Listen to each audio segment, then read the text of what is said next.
Hello everyone and welcome back, and this is the session 2 for the crash course for CGL Tier 2. As I promised that I'm going to cover every aspect, so this is time for error spotting session 2. So let's not waste time and begin with the session. Those who haven't taken session 1 for error spotting, the link is there in the description. You can go for that video and you can attend session 1 and you can come for this. Or after watching or after attending this session, you can go to the link and watch the session number 1. आपको इस चीज़ का tension करने की ज़रूरत नहीं है कि जो चीज़ आपने पहले सेशन में की है वो मिस हो गई है, ऐसा कुछ भी नहीं है। बिकॉज मैंने आपसे कहा था कि हम आपको ऐसे तकियानुसी तरीके से नहीं पढ़ा रहे हैं कि भाई अच्छा जी नाउन पूरा पूरा फिर प्रोनाउन पूरा पूरा, ये this is not needed. Crash course हम आपके लिए एक एनालिसिस बेस्ड चीज़ लेकर आए हैं, जो कि हम आपको टू द पॉइंट कॉम्प्रिहेंसिव चीज़ें पढ़ा रहे हैं, जो कि टू द पॉइंट है, जो एग्जाम पर्सपेक्टिव से एकदम एप्ट है। तो चलिए आगे बढ़ते हैं आज के सेशन के लिए। आज का सेशन में जो पहला पॉइंट ऑफ डिस्कशन है वो है यूज ऑफ टेंस, और ये जो बेस्ड एरर्स आपको आते हैं ये फॉर्मेशन और स्ट्रक्चर्स पर बेस्ड एरर्स आते हैं। देखते हैं क्या कॉन्सेप्ट है और फिर मैं आपको प्रीवियस ईयर क्वेश्चंस और प्रैक्टिस क्वेश्चंस भी दिखाऊंगी। Let's go ahead. टेंस हम सबको पता है कि एक्शन का टाइम डिनोट करता है। हमें पता चलता है कि हम प्रेजेंट में हैं, पास्ट में हैं या हम फ्यूचर की बात कर रहे हैं। So anything, time of verb or time of action is tense, okay? So we have a present, we have past, we have future tense. That's very simple. Present वर्तमान हो गया, past भूतकाल और future जो कि भविष्यकाल है। Now अब हम सबको ये चीज़ पता होनी चाहिए, अगर नहीं पता है तो हम अभी जान लेते हैं, बिकॉज ये एक बेसिक चीज़ है कि हर एक टेंस का, चाहे वो प्रेजेंट, पास्ट हो या फ्यूचर, 4 पार्ट्स होते हैं। Simple, continuous, perfect, perfect continuous. Simple tense आप रेगुलर एक्शंस बताने के लिए इस्तेमाल करते हैं। कंटिन्यूअस टेंस जो कि काम चलता रहा है या चल रहा है या चल रहा होगा कोई काम कंटिन्यूएशन में। परफेक्ट जो काम किसी समय पर ख़त्म हो चुका है, अब आगे नहीं चल रहा है, वो एक पॉइंट ऑफ टाइम पे ख़त्म हो चुका था या है या फिर हो जाएगा। परफेक्ट कंटिन्यूअस कोई एक्शन बहुत पहले से शुरू हुआ है पास्ट में और चलता आ रहा है, चलता आ रहा है, चलता आ रहा है, वो ख़त्म नहीं हुआ है, या अगर ख़त्म हो गया है तो उसका टाइम स्पैन हमें बताया जाएगा। So simple, continuous, perfect, perfect continuous. तो ये 4 टर्म्स हैं या 4 टाइप्स हैं जो कि प्रेजेंट, पास्ट, फ्यूचर में आपको देखने मिलते हैं। इन सब के स्ट्रक्चर्स और इन सब की टेंशन करने की ज़रूरत नहीं है, हम डिस्कस करेंगे। Now errors asked in examination are generally based on the structure of these tenses or the context of the tense.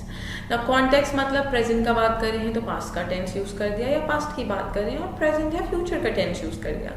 structure का मतलब है कि भाई has been eating होता है तो been और has की position गलत है, या eating का placement गलत है, या has been eaten ate, has been ate आ गया, या कुछ verb form गलत है, तो tense का structure भी गलत हो सकता है। alright, I'm going to wipe off the screen and go ahead then. Now very first thing जो type 1 है, the use of tense is correct as per the context, but the structure or pattern of the sentence is incorrect. जैसे मैंने अभी कहा structure के लिए, जो मैंने अभी आपको समझाया, has been eating और eaten। सो भाई टेंस तो सही है, अगर प्रेजेंट टेंस चाहिए या प्रेजेंट कंटिन्यूअस चाहिए तो वही यूज किया गया है कॉन्टेक्स्ट के अकॉर्डिंग, बट स्ट्रक्चर गलत है। Example, the management has took to illegal approaches to accomplish the project within the given time. भाई मैनेजमेंट ने इलीगल अप्रोचेस अपना ली हैं समय पे काम करने के लिए, तो हैज टुक विल बी से has took, no, और see has if we are using तो has have के साथ हम थर्ड फॉर्म यूज करते हैं। ये कौन सा टेंस है? प्रेजेंट परफेक्ट टेंस है। प्रेजेंट परफेक्ट टेंस कब यूज होता है? जब हमें बताना है कोई एक्शन जो है हाल ही में ख़त्म हुआ है, कोई एक्शन जो हाल ही में हुआ है। तो भाई हाल ही में हुआ है, उन्होंने मैनेजमेंट ने रिसेंटली कोई काम किया है, तो उन्होंने क्या किया है काम में, उन्होंने इलीगल अप्रोचेस अपनाई है। तो करेक्ट टेक, टुक, देखो फर्स्ट फॉर्म है टेक, सेकंड फॉर्म टुक, थर्ड फॉर्म है टेकन, तो सही आंसर क्या होगा, मैनेजमेंट हैज टेकन, या फिर सिर्फ management took to illegal approaches. आप सिंपल पास्ट में भी रख सकते हैं अगर आपको प्रेजेंट परफेक्ट में नहीं रखना है, क्योंकि यहाँ पर पास्ट का कोई टाइम मेंशन नहीं किया गया है। सो आप हैज टेकन टुक यूज कर सकते हैं। अब एक पॉइंट नोट कीजिए, मैंने क्या कहा, पास्ट का टाइम मेंशन नहीं किया गया है। फॉर एग्जाम्पल अगर मैं कहती हूँ I have submitted the reports, I have submitted the reports, fine, this is correct, but अगर मैं कह दूँ I have submitted the reports yesterday, तो मैं past का टाइम अगर बता रही हूँ तो have नहीं होगा, फिर आएगा I submitted the reports yesterday, तब मैं सिर्फ सिंपल past का इस्तेमाल करूँगी। अगर मैं सेंटेंस में पास्ट का टाइम मेंशन कर रही हूँ तो फिर एक्शन पास्ट सिंपल में ही दर्शाया जाएगा। We have to keep this in mind, alright. So let's go ahead, I am going to wipe out the screen and we will have a look at another example. Alright, so the next example that we are going to look at is this. The study has been revealed that there will be more such viruses infecting the environment ahead. भाई एक study, ये क्या है, हमारी subject है, study ने reveal किया है, मतलब ये एक्शन किसने किया, सब्जेक्ट ने किया। अगर सब्जेक्ट ने एक्शन किया है तो सेंटेंस एक्टिव स्ट्रक्चर में रहेगा, तो ये बीन का यूज गलत है। Has been revealed by the study हो सकता है, it has been revealed, but study अगर सब्जेक्ट एक्शन में है, जब भी सब्जेक्ट अगर एक्शन में होता है तो सेंटेंस एक्टिव स्ट्रक्चर में रहता है, right. So it will be the study has revealed that there will be more such viruses infecting the environment ahead, which is a matter of concern अगर ऐसा है तो। जबकि ये sentences मैंने खुद बनाए हैं, so there is no point. Okay, no study has revealed this. This is my notion, मेरा दिमाग की उपज है ये। Okay. So do not worry. अभी यहाँ पर एक बात पॉइंट याद रखेंगे, मैंने आपको दो तरीके के एग्जाम्पल्स दिए हैं यहाँ पर। एक जो एक्टिव पैसिव स्ट्रक्चर से हो सकता है सेंटेंस गड़बड़, या फिर टेंस का जो पैटर्न है वो गलत हो सकता है। ये देखो, हैज टुक के जगह सेकेंड फॉर्म के जगह थर्ड फॉर्म आना था, तो टेंस में स्ट्रक्चर में गलती हो सकती है, या फिर देखो स्ट्रक्चर ही है यहाँ भी गलत, एक्टिव पैसिव स्ट्रक्चर, सेंटेंस का स्ट्रक्चर ही गलत है। ऐसा नहीं हुआ कि मैंने टेंस बदल दिया, प्रेजेंट से इसको पास्ट में करा है, ऐसा कुछ नहीं करा है मैंने अभी। ओके, मूविंग अहेड, टाइप 2 क्या है, use of tense is inappropriate as per the context. जैसे मैंने अभी आपको पीछे एक एग्जाम्पल दिया, I have submitted the reports, वो सेंटेंस करेक्ट है। If I say I have submitted the reports yesterday, तो वो सेंटेंस फिर गलत हो जाएगा, क्योंकि यस्टरडे सिंपल पास्ट में आना चाहिए, तो होगा I submitted the reports yesterday. Alright, now moving ahead, आपको दिखाती हूँ मैं इसका एग्जाम्पल। यहाँ पर टेंस कैसे इनअप्रोप्रिएट होगा, I have been informed about the sudden demise of my grandfather yesterday. ये देखिए, I have been informed, yesterday में have been informed, present perfect tense use कर रही हूँ, मतलब ये टेंस का यूसेज यहाँ पर गलत है। सही क्या होगा, I was informed about the sudden demise of my grandfather yesterday। देखो है पैसिव स्ट्रक्चर में ही, ओके, बट पास्ट सिंपल में हो गया, ये सिंपल पास्ट है, was informed। तो मैं इसकी बात कर रही हूँ, सेंटेंस के जो टेंस का यूसेज है वो ही चेंज हो जाएगा। दो एरर स्पॉटिंग में आपको चेंज करके करेक्ट पार्ट नहीं बताना है, आपको सिर्फ एरर मार्क करनी है। ये तो सेंटेंस इंप्रूवमेंट में आप बताओगे, तो अभी हम सिर्फ एरर लोकेट करने की बात करते हैं, बट मेरा काम है आपको सही चीज़ ही बताना। So I am here with the correct sentences also. चलिए आगे बढ़ते हैं बिना समय वेस्ट करे। अगला सेंटेंस देखिए, Ankita has played with his sons since morning. Has played since morning, ये कैसे हुआ, ये तो कोई काम, देखो एक प्रेजेंट परफेक्ट का इस्तेमाल तो इसलिए होता है ऐसा एक्शन बताने के लिए जो हाल ही में हुआ है, ठीक है, या हाल ही में खत्म हुआ है कोई काम। अब कोई काम सुबह से चलता आ रहा है तो उसके लिए क्या मैं बोल सकती हूँ हैज प्लेड, नहीं। सुबह से कोई काम अगर चलता आ रहा है तो इसका मतलब वो कंटिन्यूअस भी होगा, तो क्या होगा, Ankita has been playing with his son since morning. Has been playing खेलती आ रही है, सुबह से वो अपने बच्चे के साथ या बेटे के साथ खेलती आ रही है। सो ये हुआ प्रेजेंट परफेक्ट कंटिन्यूअस टेंस। अच्छा, सिंस और फॉर का इस्तेमाल से आपको समझ जाना चाहिए कि वहां पर कोई परफेक्ट कंटिन्यूअस टेंस आएगा जरूर से। Okay, so perfect continuous tense का याद रखिएगा आप सिंस और फॉर के जरिए। देखते हैं आगे। अब ये देखिए, ये है प्रीवियस ईयर क्वेश्चन। जैसे कि मैं आपसे कहती हूँ कि जो पैटर्न हमने दो टाइप्स डिस्कस करे हैं आपके साथ, टाइप 1 एंड टाइप 2, तो मैं इसी पर बेस्ड आपको अब दिखाने वाली हूँ प्रीवियस ईयर क्वेश्चन। ये 2018 CGL का क्वेश्चन है। लिखा है India, a country of more than 1 billion population is emerged as the economic superpower of the world.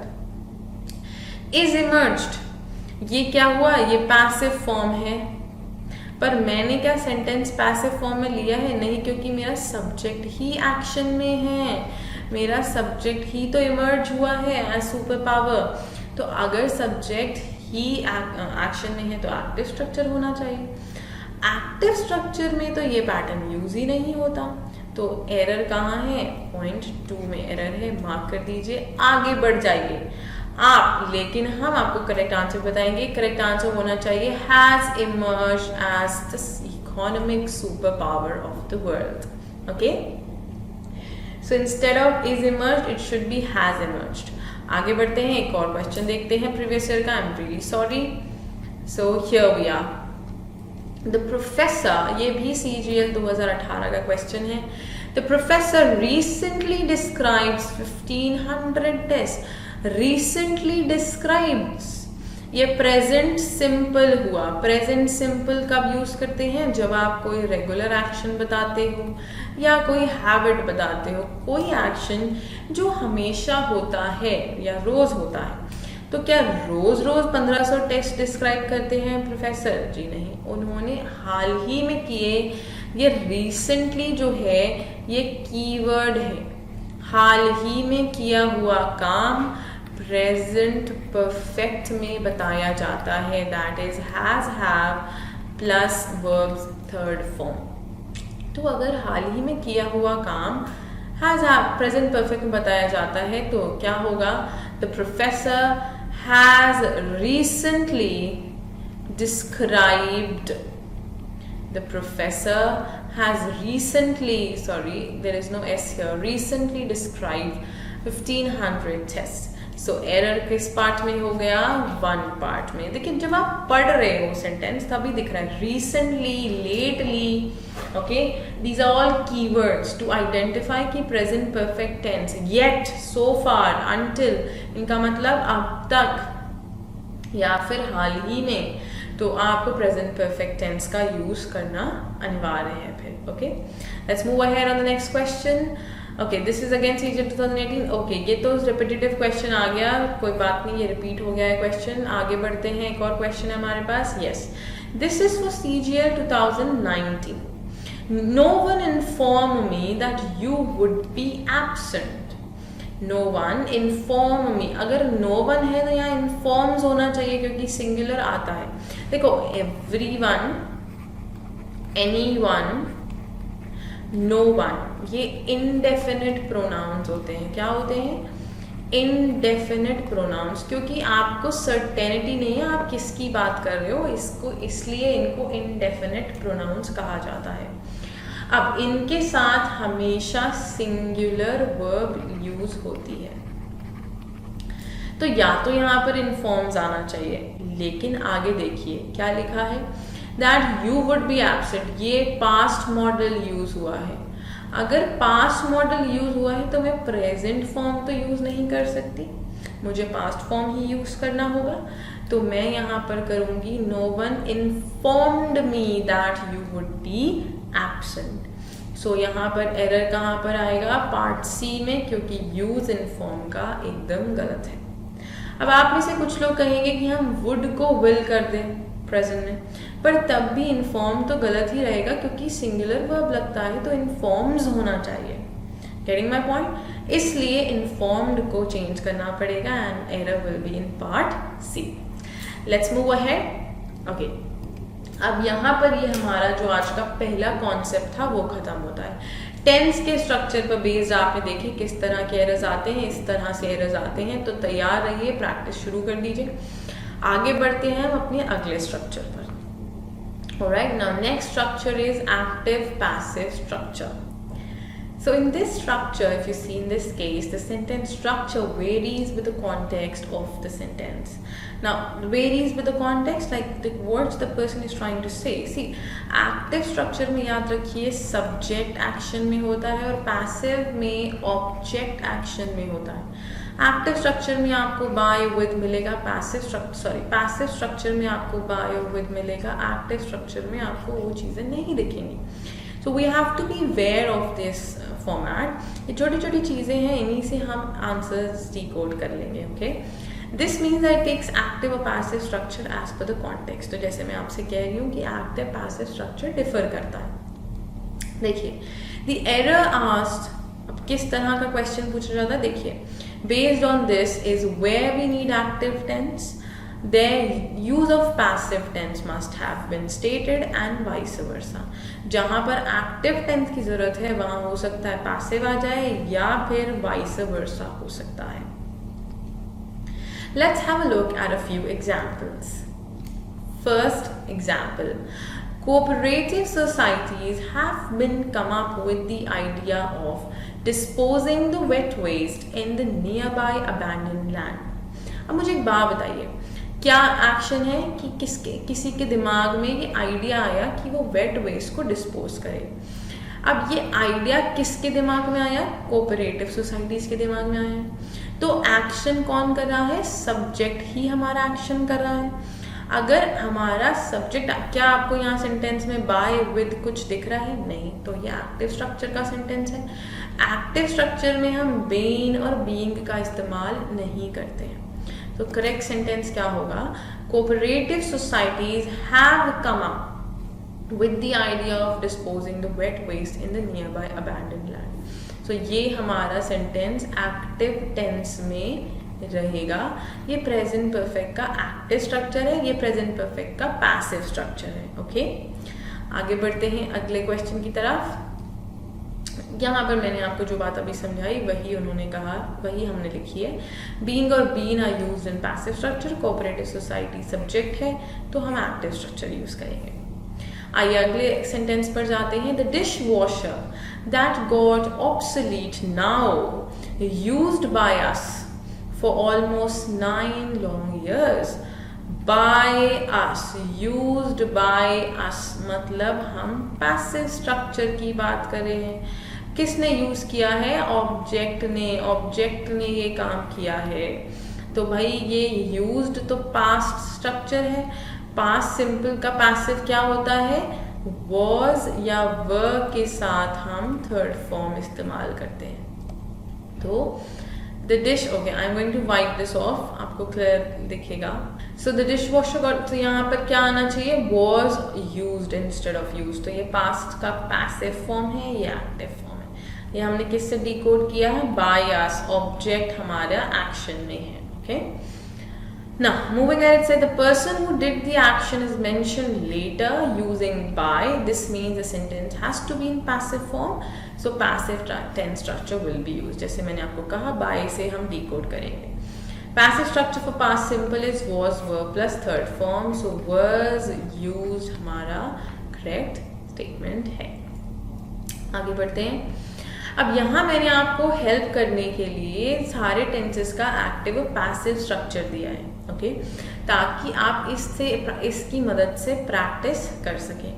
Present simple में do does is am are में चेंज हो जाता है। ठीक है, प्रेजेंट कंटिन्यूअस में इज एम आर के साथ आईएनजी है तो यहाँ पर बीइंग लग जाएगा। अच्छा, थर्ड फॉर्म तो आएगा ही आएगा, थर्ड फॉर्म तो कहीं नहीं जाएगा। थर्ड फॉर्म हर जगह इस्तेमाल होगा, जहाँ भी पैसिव स्ट्रक्चर है वहाँ थर्ड फॉर्म ही आएगी वर्ब की। आपको हेल्पिंग वर्ब्स में चेंज देखना है। कंटिन्यूअस है तो देखो बीइंग आ जाएगा, परफेक्ट है टेंस तो बीन आ जाएगा।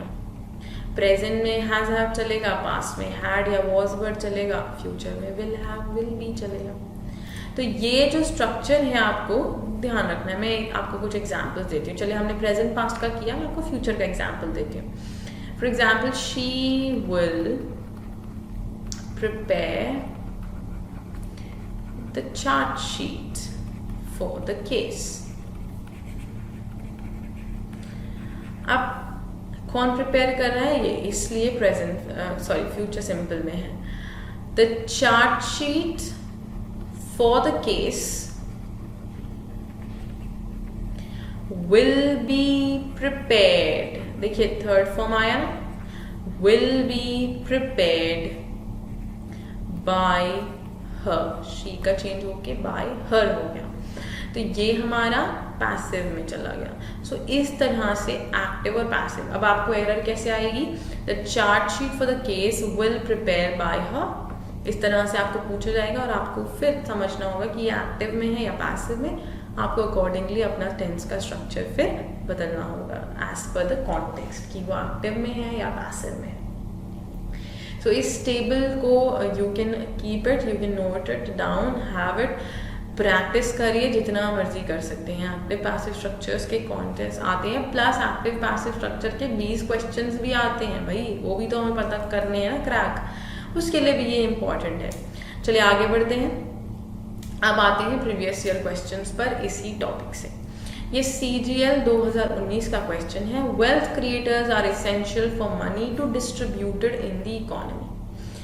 भाई वेल्थ क्रिएटर्स की ज़रूरत पड़ती है मनी को डिस्ट्रीब्यूट करने की इकोनॉमी में. ओके ना, फॉर मनी क्या डिस्ट्रीब्यूट होना है? मनी डिस्ट्रीब्यूट होनी है. ये हमारे सब्जेक्ट नहीं है, ऑब्जेक्ट है, तो क्या होगा? To be distributed in the economy.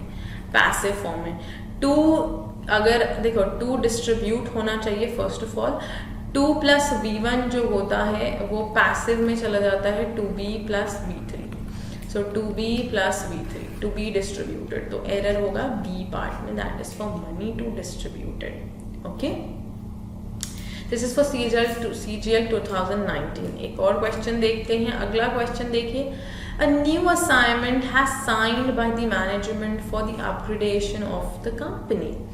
Has signed by the management. By the management, भाई ये ऑब्जेक्ट हमारा एक्शन कर रहा है, तो has signed नहीं, has been signed. भाई प्रेजेंट परफेक्ट का देखिए टेबल में क्या है? Present perfect. ये रहा has have के साथ थर्ड फॉर्म होगा, तो has have been plus third form होगा. तो यहाँ पर हम आए तो हमने देखा has been signed. तो प्रेजेंट परफेक्ट को हमने चेंज कर दिया पैसिव में. Alright, so this is the way you have to opt this particular question. So error किस में होगी? C पार्ट में. अगेन आगे बढ़ते हैं. एक और क्वेश्चन है हमारे पास. Our parents will have been punished us if we did not abide by the rules in the house. अगर हम रूल्स फॉलो नहीं करेंगे. अबाइड बाय, इसकी एरर भी बहुत आती है, इसके साथ बाय यूज होता है, तो ये याद रखिएगा. ये एक फ्रेजल वर्ब है या प्रेपोजिशनल फ्रेज कह सकते हैं. सो पेरेंट्स हमें पनिश करेंगे, तो एक्शन कौन कर रहा है? सब्जेक्ट. तो क्या विल हैव बीन पनिश होना चाहिए? क्या बीन की जरूरत है पैसिव स्ट्रक्चर की? जी नहीं. तो एरर किस पार्ट में है? ए पार्ट में है, क्योंकि हैव बिन की जरूरत नहीं. Our parents will have punished us. Punish करते अगर हमने काम ठीक से नहीं, रूल्स फॉलो नहीं करते, अगर हमने किए होते. Okay, now moving ahead we have next concept. तो अभी हमने 2 कॉन्सेप्ट्स किए. पहला कॉन्सेप्ट जो था वो यूज ऑफ टेंस का था. स्ट्रक्चर में 2 टाइप के वहाँ पर तरीके से क्वेश्चन थे. सेकंड जो हमने किया है वो एक्टिव पैसिव स्ट्रक्चर था. आगे बढ़ते हैं. अब हम बात करने वाले हैं यूज ऑफ इन्फिनिटिव की.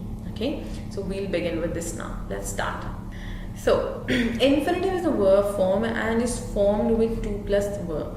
Now, remember this, जो verb है वो first form of verb होता है. Okay, जो pattern होता है वो 2 plus V1 होता है, that is first form. Okay, जो कि present plural form होता है. Now, present plural form से मेरा मतलब है to go, not to goes. Okay? Yes और s नहीं लगता. Examples: they love to write. The government should come up with ways to improve the present situation. सो ये 2 एग्जाम्पल्स मैंने आपके लिए, एक एग्जाम्पल मैंने आपको खुद बताया ना। द पॉइंट इज कि ये इस पर बेस्ड एरर कैसी आती है वो तो हम आपको बताएंगे, इसके साथ साथ इसके कुछ एक्सेप्शंस भी हैं। ओके, मैंने आपको वर्ब फॉर्म जब पढ़ाई थी तो मैंने आपको ज़रूर से टू के साथ V1 यूज होता है बताया था पिछले सेशन में, एरर स्पॉटिंग 1 जो हमने सेशन 1 किया था।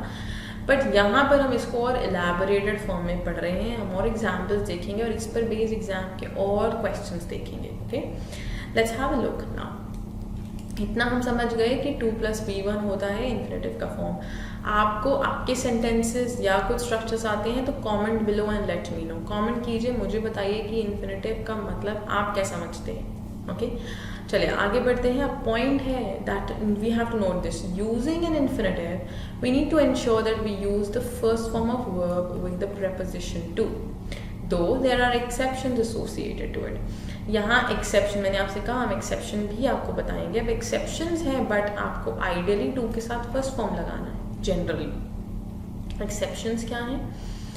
There are few phrases which do not take first form, instead they take use of ING form. मतलब हो सकता है वो गो के जगह गोइंग ले, इम्प्रूव के जगह इम्प्रूविंग लेते हैं, हो सकता है नहीं ऐसा ही होता है। कुछ ऐसे फ्रेजेस हैं जिनमें टू अटैच्ड होता है बट वो टू के साथ फर्स्ट फॉर्म नहीं प्रेफर करते, वो टू के साथ ING फॉर्म लेते हैं। अब ये फ्रेजेस आपको याद करने पड़ेंगे। द रीज़न इज क्योंकि इन पर बेस्ड एरर भी एग्जाम में आती है। सबसे पहला फ्रेज है with a view to, to है बट आगे ING फॉर्म आता है इसके साथ। नेक्स्ट है अडिक्टेड टू, मतलब कि किसी चीज़ की लत लग जाना। अकस्टम टू, किसी चीज़ की आदत हो जाना। लुक फॉरवर्ड टू, भाई आगे के बारे में सोचना या देखना। Be use to, use to भी हैबिट के लिए आता है बट बी का मतलब है कि अगर इसके साथ is, am, are, was, were लगा दें अगर तो। वैसे देखो, I used to play cricket, this is correct. Used to के साथ क्या लगाया? First form. बट अगर मैं इसके साथ लगा दूं आई एम यूज्ड टू, तब मैं बोलूंगी playing cricket, ING form. So if I am using be form with used to, is, am, are, was, were में से कुछ भी, तो फिर मैं ING form यूज करूंगी। अगर मैं नहीं यूज करती, सिंपल यूज्ड टू या यूज टू यूज कर रही हूँ, तो मैं फर्स्ट फॉर्म यूज करूंगी। Alright, this is the important point that we need to focus. अब इसके बाद मैं आपको इस पर बेस्ड कुछ एग्जाम्पल क्वेश्चंस दिखाती हूँ। देखिए, कुछ सेंटेंसेस देखते हैं, एग्जाम्पल सेंटेंसेस, फिर हम क्वेश्चंस पर जाएंगे। अब देखिएगा, Rajat and his brothers are addicted to playing the guitar and the flute. Are addicted to, ING form use किया है हमने, फर्स्ट फॉर्म यूज नहीं किया है।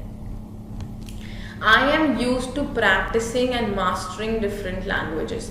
So used to, am used to, मैं यहाँ कह सकती हूँ he is used to, they are used to practicing and mastering different languages. पर अगर मैं is, am, are, was, were लगा रही हूँ तो फिर used to के साथ ING फॉर्म का यूज किया जाएगा। एक और एग्जाम्पल देखते हैं। Sheela is accustomed to wearing a mask. Again ING form, आदत है उसकी मास्क पहनने की।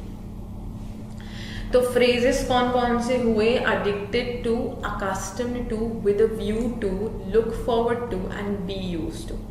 फ्रेजेस को याद रखिएगा, टू के साथ ING फॉर्म लगती है instead of first form of verb.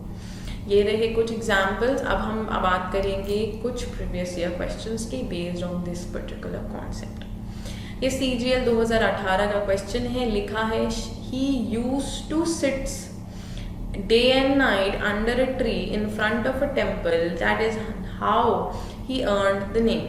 He used to, is, am, are तो नहीं आया, he used to sits, जी नहीं, sit, क्योंकि हमें फर्स्ट फॉर्म चाहिए जो कि प्रेजेंट का प्लूरल फॉर्म होता है। मैंने आपको शुरू में भी बताया यही बात। सो प्रेजेंट का अगर प्लूरल फॉर्म है तो he used to sit day and night under a tree in front of a temple, that is how he earned the name.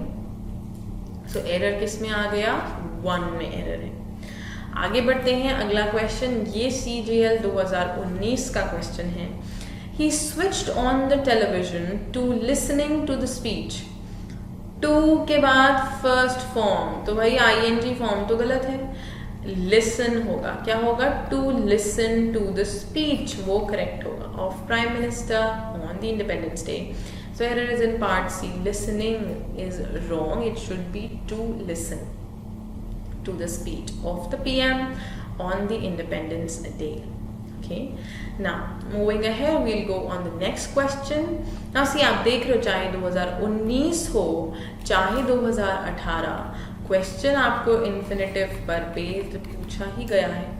Okay, so beware learners, ये कॉन्सेप्ट्स बहुत important हैं, pure analysis पर based हैं, and start working इनको लेकर, इन concepts को लेकर अपनी तैयारी शुरू कर दीजिए. You will not face failure. एक और एग्जाम्पल देखते हैं. They are addicted to pleasing their seniors and do not believe in hard work.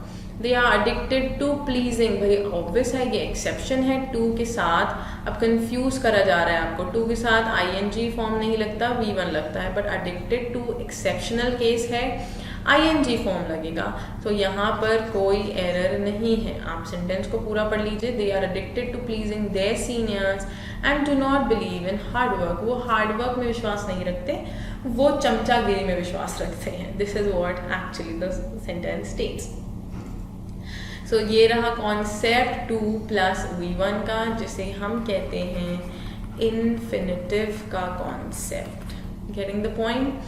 आपको प्लीज आपको ये एक्सेप्शंस याद रखने होंगे, जो कि थे addicted to, accustomed to, look forward to, okay, and be used to. एक और था, right, with a view to. So please याद कर लीजिए इन फ्रेजेस को.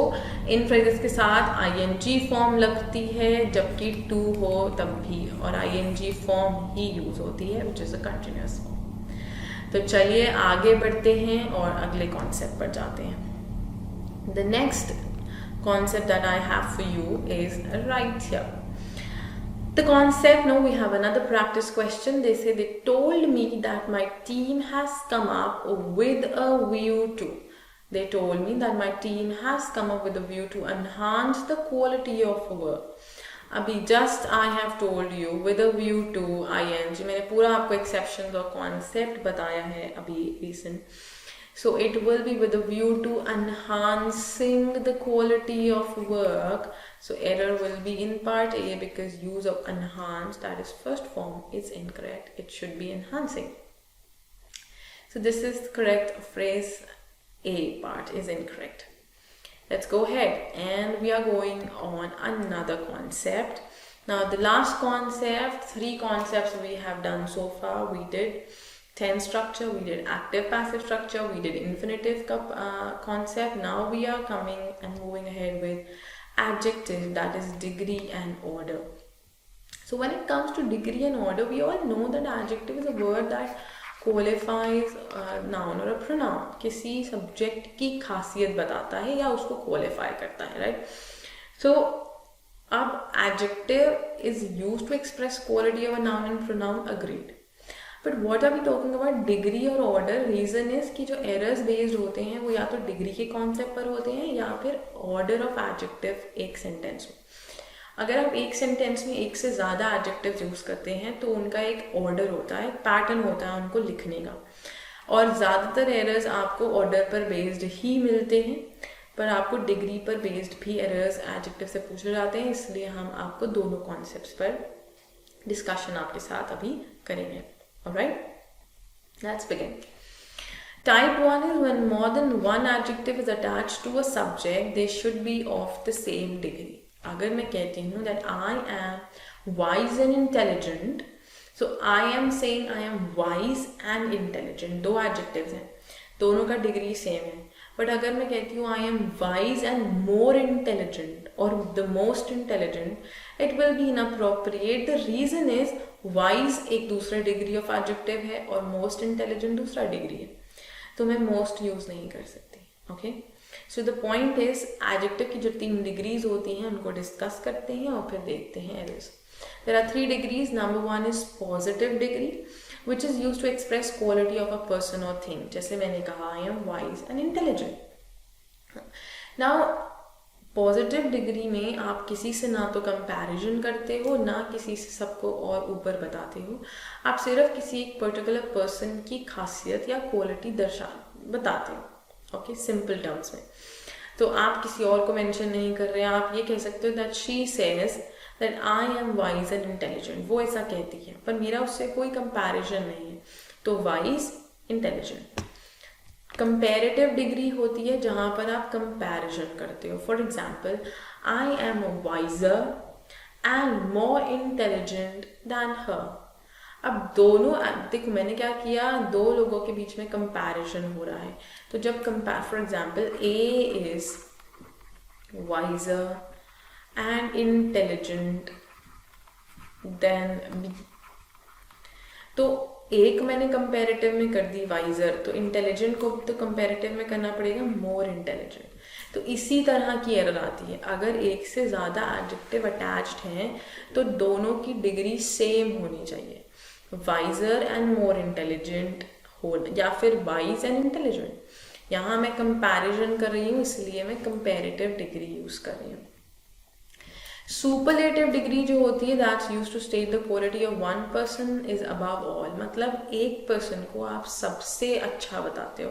फॉर एग्जाम्पल, एक ग्रुप में आप एक पर्सन को पिक करके कहते हो ये बेस्ट पर्सन है. तो आप कहोगे that she is the best of all. She is the best of all. So what have we used? We have used superlative degree right here. Okay, superlative degree को use करने का यहाँ पर reason है क्योंकि मैं उसको सब में सबसे अच्छा बता रही हूँ. She is the best of all.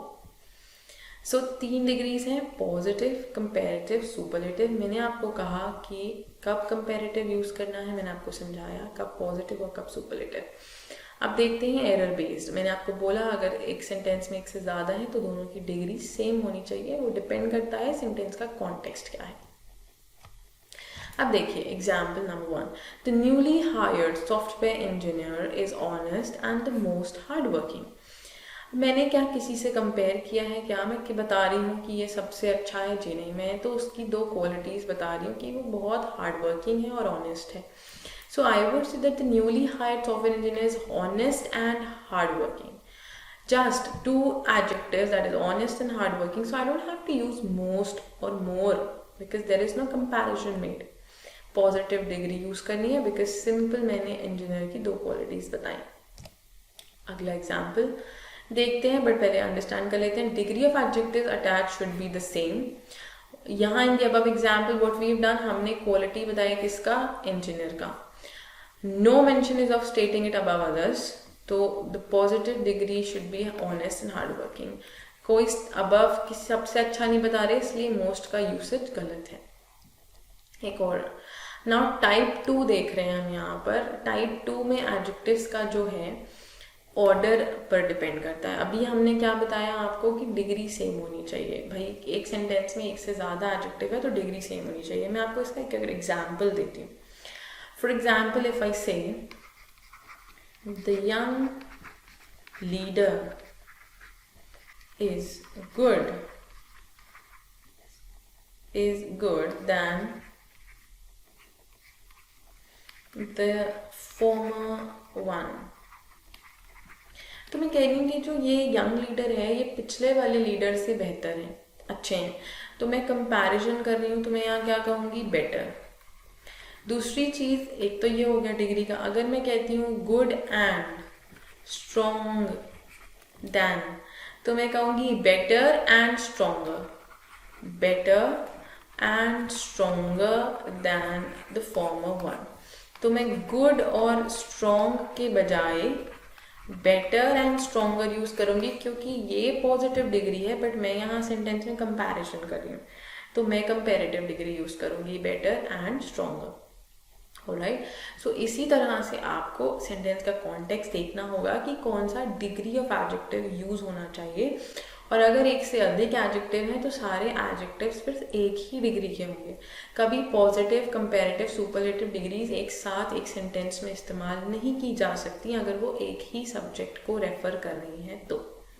Alright, let's go ahead. Now next जो कॉन्सेप्ट था वो ऑर्डर ऑफ एडजेक्टिव्स पर बेस्ड है, जो मैंने आपको बताया कि अगर हम एक सेंटेंस में एक से ज़्यादा एडजेक्टिव्स यूज़ करते हैं तो उनका एक ऑर्डर होता है, एक पैटर्न होता है। अब उस ऑर्डर को देखते हैं, पहले ऑर्डर क्या होता है, क्या पैटर्न होता है, और फिर हम देखेंगे कि किस तरह से उसको हम एरर्स उस पर बेस्ड आते हैं और कैसे हम सॉल्व करते हैं।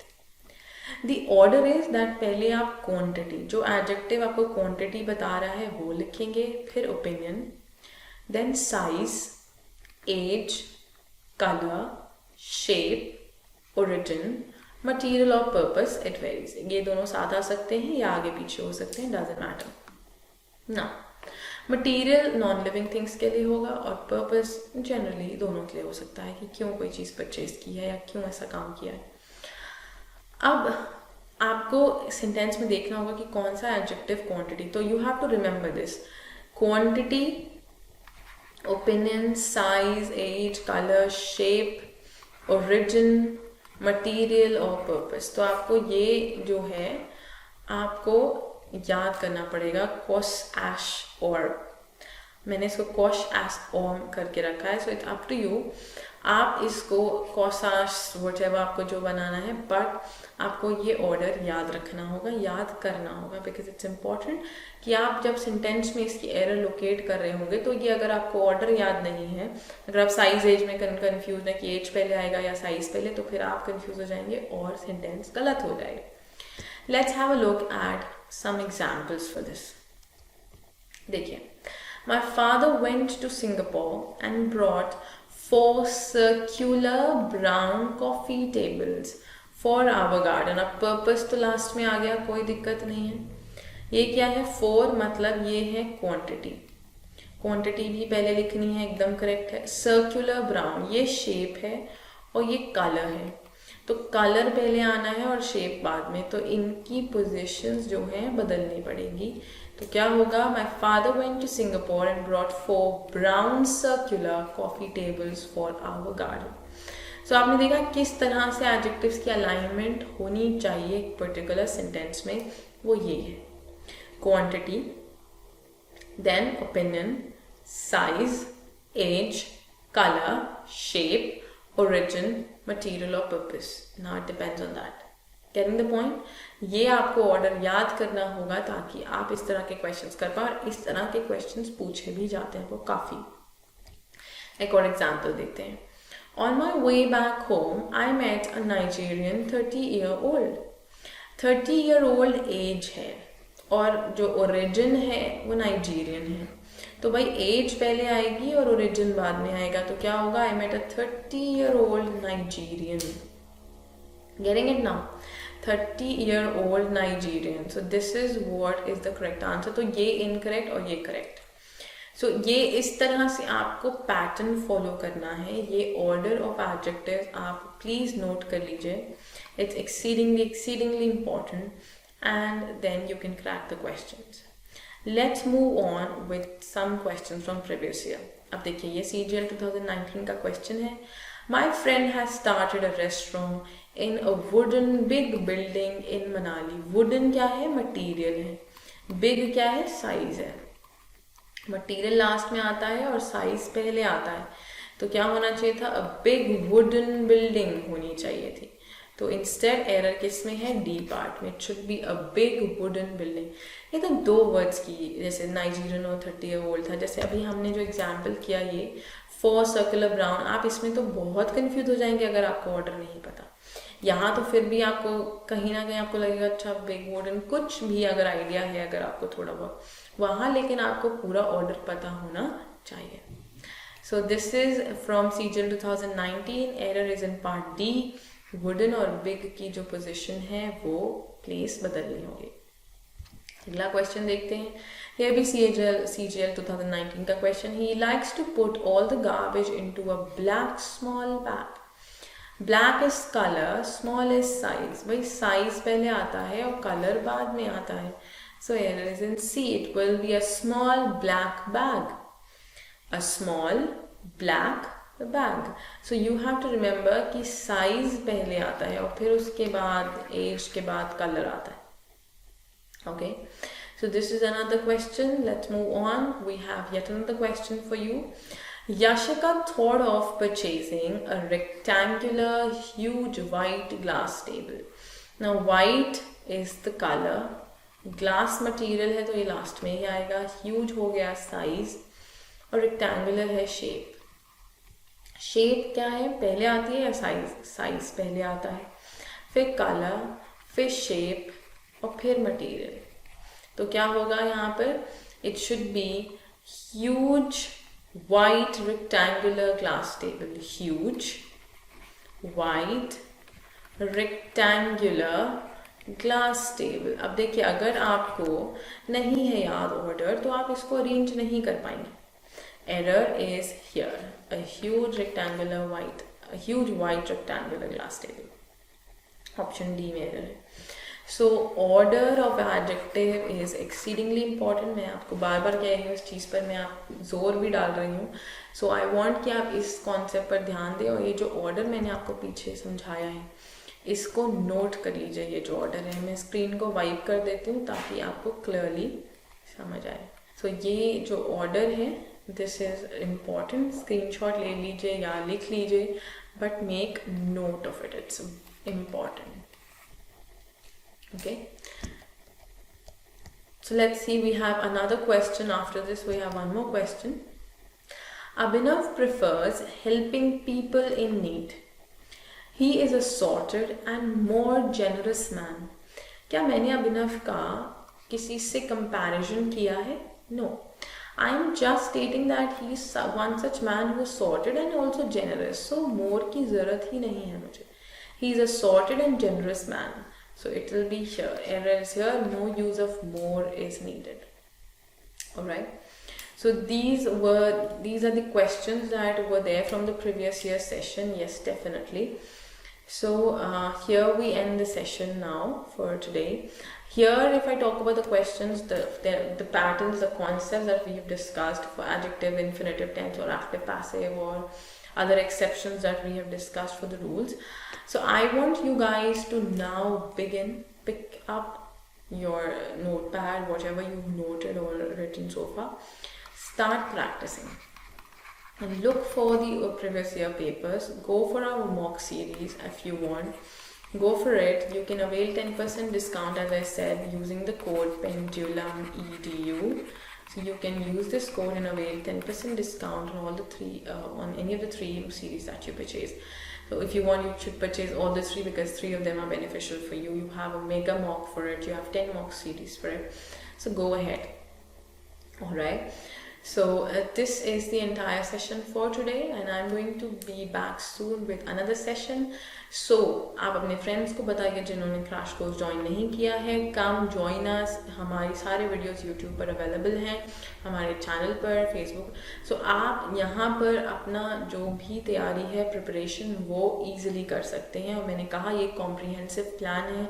ज़बरदस्ती के कॉन्सेप्ट्स आपको नहीं पढ़ा रहे हैं, जो आपके लिए इम्पॉर्टेंट है वो कॉन्सेप्ट्स हम आपको करा रहे हैं. So I will see you in the next session. Do not forget to hit the like button to the video and subscribe to the channel for more such sessions with us. Thank you so much.